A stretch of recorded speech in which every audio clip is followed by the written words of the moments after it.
Welcome to my channel. My name is Isarian and this is Icarus. Icarus is an open world survival crafting game where you take on the role of an explorer going to a world that is a failed terraform. Your goal is to survive and mine exotics. Exotics are one of the in-game currencies used to purchase and make items in the orbital workshop. You build a base and work out from there to survive and complete whatever objectives you have mostly set for yourself. Even in open world and outposts, you can use the short range radio to get in-session missions to get stuff to help you out, such as seeds or advanced containers. Disclaimer, I will not be discussing cheats or exploits. I don't agree with them and always end up suggesting they be removed. So now on to the systems in the game. We'll start from the beginning and go from there. Character creation is the very first thing you encounter. It isn't super in-depth, but you really don't see your character anyway. This is mostly for when you're in the station, as that is the only time you aren't covered from head to toe in gear. So nothing really major there. Workshop items are the next thing you can have access to. These are going to end up helping you out a ton. You will need to do missions to earn the currency to research and build the items, but a lot of these will make your start or overall game easier. Things like starting with tools, canteens, air tanks, and weapons. Other things are overall useful, like better envirosuits or having some workstations to start with. To unlock the high-end stuff, though, you're going to have to work your hind parts off. You need a ton of exotics and Ren to get them, and they give some serious boost. These items are hard to repair though, as they require T3 or T4 benches to repair when you're on planet, and a workshop repair kit bundle which you can only get in the orbital workshop. But keeping them in shape makes the game a lot easier. Also, when you drop with them, make sure they are in your dropship's cargo hold except for your envirosuit. That is the only way you're going to be able to get them back in orbit with you unless you use the drop insurance. Though insurance will take 33% of whatever reward you are going to get. Also, anything that comes in a bundle like arrows or repair kits or the celestial coal cannot be taken back up. One bit of advice here is fill your canteens and O2 tanks before going up. They stay filled in orbit and you can drop with them filled then. You can also sell exotics to get Ren so that you will help make up the difference you encounter when researching and making items. Ren and exotics can only be gathered in missions, so it may take you a little while to get enough for anything, as most missions take a good bit of time. Plus, you have to beat a certain mission to be able to mine exotics, so that makes it even longer to get started on that part. Next up is the mode and mission select screen. This part is pretty straightforward. You pick your mode, you pick your mission, and you pick your difficulty. This will determine what you are going to be doing. Missions have to be done in a certain order because they're connected like in a web-like pattern. So you can work on a mission after you've cleared the prerequisite missions. You can drop to several open worlds with the same character and still do a mission though. If you find you need a certain tech for a mission, and you will, but don't have it, go to an open world and level there. Your adjusted levels carry over to the mission you were doing. Keep that relationship in mind because it'll make it so that you don't have to just abandon a mission to get the stuff you need to finish the mission. Missions was the first mode introduced into the game and is also how you unlock some of the build recipes on the tech tree.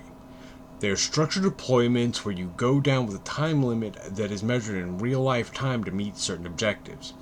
Usually you have way more time than you really need to complete a mission, as the time only counts down while you are on the mission.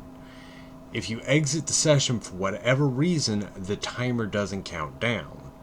The objectives are varied and can be anything from build a cabin with these items in it to find the crashed ship and defend it until it can take off. If you need to, don't feel ashamed to leave and come back later after you've leveled up and have the ability to actually do the mission. Once you finish the mission, you need to run back to your drop pod and interact with it to collect the reward and leave the mission. This will give you Ren, which you can spend in the Orbital Workshop to unlock gear you can bring with you as you drop. Also, any blueprints, areas, or abilities you unlock will be unlocked for all the characters that you make past, present, and future. You can also replay missions to earn more rewards to steadily unlock more items. Missions are the only way to mine exotics at this point. You will need a lot of this to unlock the highest tier workshop items. You can do these missions in easy, medium, or hard mode. Those adjust the Ren reward you get. Easy reduces it by 50%, medium is the baseline, and hard raises it by 50%. You can do all of these in hardcore mode, which I do explain a little bit on. This increases it by 50% of the baseline. Currently, there is an expansive list of missions, and in their own way they help you learn the game better. Sort of like a guided tutorial, except everything is out to murder you. The world is not persistent in missions, so anything you did in a previous mission is not going to carry over. So keep builds to a minimum and make sure to get a shelter built up quick. A single floor 4x4 building will work great on pretty much any mission as long as you are careful about placement of crafting areas. Now we'll talk about open world mode. This allows you to build structures with no time limit, a persistent world, and all the dangers that come with the base game. There is no safety for this mode, so you take all the risks that come with the game. But you also get the full experience in this mode. Currently, you cannot mine exotics in open world, and resources do not regenerate. You can choose whether you want to do this in easy, medium, or hard mode, and each of these comes with the option to go into hardcore mode. Now about hardcore mode. Unlike other games, hardcore mode does not mean permadeath. It just means you cannot revive yourself.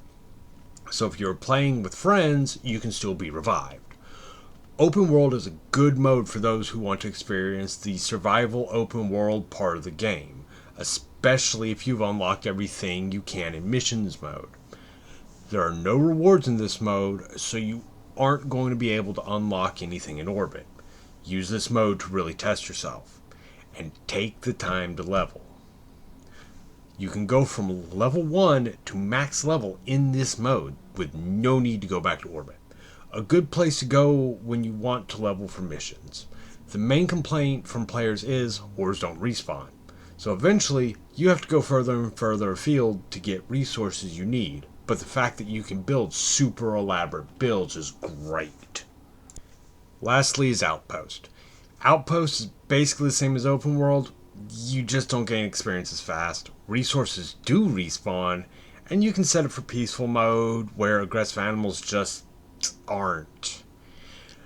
This is the mode closest to a creative mode in the game. You can build huge structures with no worries and experiment with different ideas to see what works best for you.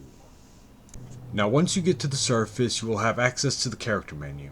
The first screen is the inventory. That's fairly self-explanatory. You have a set number of inventory slots that can be increased through armor attachments, backpacks, and suit modules. You also have to worry about overall weight, which can be increased in those ways, plus talents. The inventory screen also has your equipment on it, and your suit slots. Putting something in a suit slot allows you to automatically use it when needed, making the survival aspect something that you have to think less about. For instance, a filled oxygen bladder in your oxygen slot will keep your O2 maxed until you run out in the bladder. Also, you can equip armor that will augment how much damage you can take, how your temp stays level, and other things such as how much threat you generate when in stealth. Lastly is your hotbar. You have 9 slots for items and tools, plus 2 specialized slots. The L slot is for any personal lighting you have, such as torches and lanterns. The G slot is for large items you can only carry one of at a time and cannot go in your normal inventory, such as animal corpses, extractors, and some mission items. Next is the crafting screen. You can still see your inventory and also the blueprints that can be built from here. Mostly this is stuff from the tier 1 blueprints. This is where you will make your basic items as you start.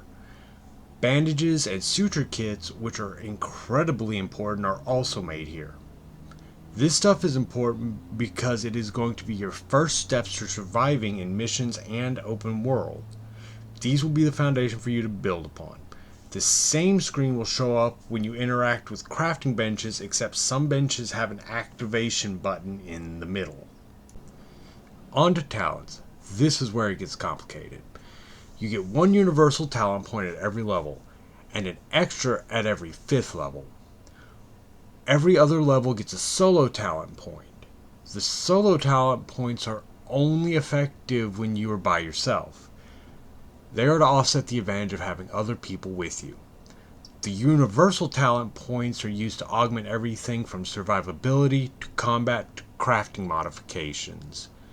These will augment your gameplay in major ways and take some major thought before using. You only get a total of 60 universal points at this point and 25 solo points. Personally, I went with one combat tree and then hunting.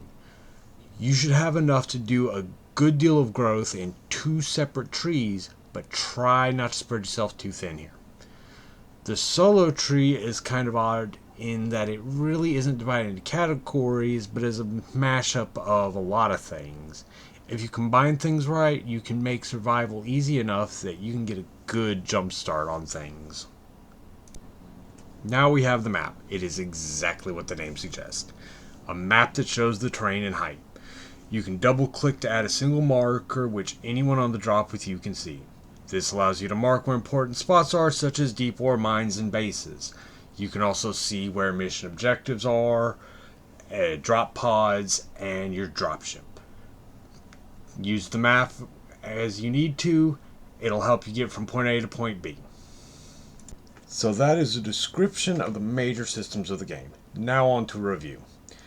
The graphics are simply stunning. Very few games have visuals as realistic as this. This comes with its share of ups and downs. Let's start with the positives. It feels like you are really in the game. You can see individual leaves, and when you carry animals, you can even see strands of fur. Lighting actually means something, as there is no way to see if an animal is nearby at night. When the sun starts to go down or rise, you don't see the whole world get evenly dark. You see the dark area gradually spread across the land. Plants move as you and animals move through them. Some of the downsides are there's some glitching and artifacting when you try to hide in boulders. Sometimes you can see through them as well. Also in mining, you have instances where it registers that you can mine something, but all you're hitting is thin air, basically small spots of ore or stone. Another big issue is it eats frames. A lot of people complain about frame droppage while playing this game, possibly because of high graphics. The audio is great. Truly immersive. The audio from the environment will keep you on your toes, as you will hear animals moving and wolves howling around you. Nature shifts and causes you to look around. If anything, there are times where you may get tired of hearing the same music and sounds over and over. I personally love the soundtrack. The gameplay is where it can get tricky. Construction is a big thing for the game. You have to be careful, as they use some real physics and engineering for that. Your build can fall apart if there isn't enough support. Good support can help it weather storms better, though. Thatch and wood will burn quickly, but stone and above are really resource intensive to make. Once you get bow and arrows, most animals can be one-shot stealth killed until you get into big game, such as bears and cougars. The controls are good and they tend to be really responsive. They are nice and intuitive, allowing you to react to more dangerous situations faster. Unfortunately, you can't repair anything without opening the menu, which blocks your field of view. It is a good game if a bit repetitive in the late game. There are, of course, glitches at times. Like sometimes when I aim at one deer, I hit the baby deer past it and behind me. When logging, sometimes the wood randomly bounces around and just phases through the world. Also, some enemies can attack you through walls even if they can't reach the window. The game has been out for a year at this point, and the devs had done updates every single week. Both major and minor things have been done since it came out, so who knows what it'll look like in another year. Their Discord also has a section for suggestions, which they do pay attention to. They will ask for clarification on things at times and debate on if they can introduce it or not. They are really active in their community. Overall, I would say this game is worth the price of admission. You'll get a ton of enjoyment out of it if you're into survival crafting games.